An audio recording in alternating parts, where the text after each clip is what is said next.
Assalamualaikum warahmatullahi wabarakatuh. Tentunya perkenalkan, nama saya Muhammad Doid, NIM 2506211000001. Saya dari Prodi Pendidikan Bahasa dan Sastra Indonesia, Fakultas Keguruan dan Ilmu Pendidikan, Universitas Trunojoyo Madura. Unggul, tangguh, mandiri. Tahu gak sih, setiap hari kita berbicara, bertanya, dan menyampaikan pendapat. Namun, pernahkah kita berpikir bagaimana sebuah kata bisa memiliki makna yang jelas hanya dari bunyi yang kita ucapkan?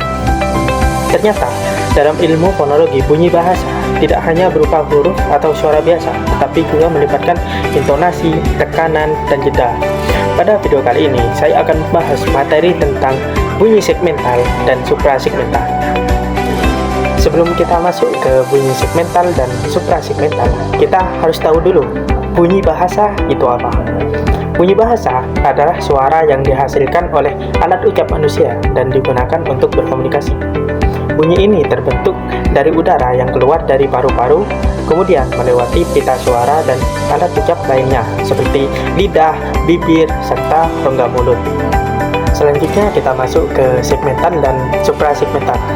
Kalian tahu gak sih segmental dan suprasegmental itu apa? Bunyi segmental adalah bunyi bahasa yang dapat dipisahkan menjadi satuan-satuan kecil atau bisa disegmentasikan. Bunyi ini merupakan dasar dalam pembentukan kata. Bunyi segmental terdiri atas vokal, konsonan, diftong, dan cluster. Yang pertama, vokal. Vokal adalah bunyi bahasa yang dihasilkan tanpa adanya hambatan pada aliran udara saat keluar dari mulut. Artinya, udara dapat keluar dengan lancar tanpa terhalang oleh lidah, gigi, atau bibir. Contoh bunyi vokal dalam bahasa Indonesia yaitu A, I, U, E, dan O. Misalnya pada kata api, bunyi A dan I merupakan bunyi vokal. Dan yang kedua, konsonan. Konsonan ada bunyi bahasa yang dihasilkan dengan adanya hambatan atau sentuhan antara alat ucap seperti bibir, lidah, dan gigi. Contoh bunyi konsonan yaitu epi, ebi, edi, eka, dan lain-lain. Misalnya pada kata buku, bunyi B dan K termasuk ke konsonan. Diftong adalah gabungan dua bunyi. Yang ketiga, diftong adalah gabungan dua bunyi vokal yang diucapkan dalam satu suku kata secara berurutan sehingga terdengar sebagai satu kesatuan bunyi. Contoh diftong dalam bahasa Indonesia yaitu AI, AU, OI, dan EI. Misalnya pada kata pantai terdapat bunyi diftong AI yang dimana di belakangnya ada terdengar huruf Y. Dan keempat, cluster ada gabungan dua atau lebih bunyi konsonan yang muncul secara berurutan dalam satu suku kata tanpa diselingi vokal. Contohnya terdapat pada kata struktur, yaitu gabungan STR. Selanjutnya, saya akan menjelaskan mengenai bunyi suprasegmental. Bunyi suprasegmental adalah unsur bunyi bahasa yang menyertai bunyi segmental dan tidak dapat dipisahkan menjadi satuan-satuan kecil atau tidak bisa disegmentasikan. Jika bunyi segmental berupa bunyi yang dapat dipisahkan, maka bunyi suprasegmental merupakan unsur yang berada di atas bunyi-bunyi tersebut. Maksudnya, suprasegmental bukan terletak pada huruf atau bunyinya, tetapi pada cara bunyi itu diucapkan.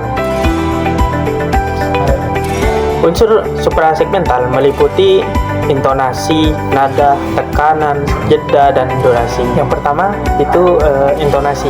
Intonasi adalah naik turunnya suara saat mengucapkan sebuah kalimat. Contohnya pada kalimat kamu pergi sekarang dan kamu pergi sekarang. Kalimatnya sama, tetapi ketika nada di akhir dinaikkan, maknanya berubah menjadi pertanyaan. Yang kedua itu tekanan. Tekanan adalah penekanan pada kata tertentu dalam kalimat. Misalnya pada kalimat saya yang membawa buku dan saya yang membawa buku. Penekanan yang berbeda akan membuat fokus maknanya juga berbeda. Dan yang ketiga itu adalah nada. Nada adalah tinggi rendahnya suara yang menunjukkan emosi. Contohnya saat mengucapkan kata iya, jika diucapkan dengan nada tinggi bisa menunjukkan rasa terkejut. Jika diucapkan dengan nada rendah bisa menunjukkan rasa kecewa. Kalau nada terkejut, iya. Nada kecewa, iya. Dan yang keempat yaitu jeda. Jeda adalah penghentian suara sejenak saat berbicara. Misalnya pada kalimat ayo makan ayah dan ayo makan ayah. Jeda sangat penting agar makna kalimat menjadi jelas. Dan yang terakhir yaitu durasi.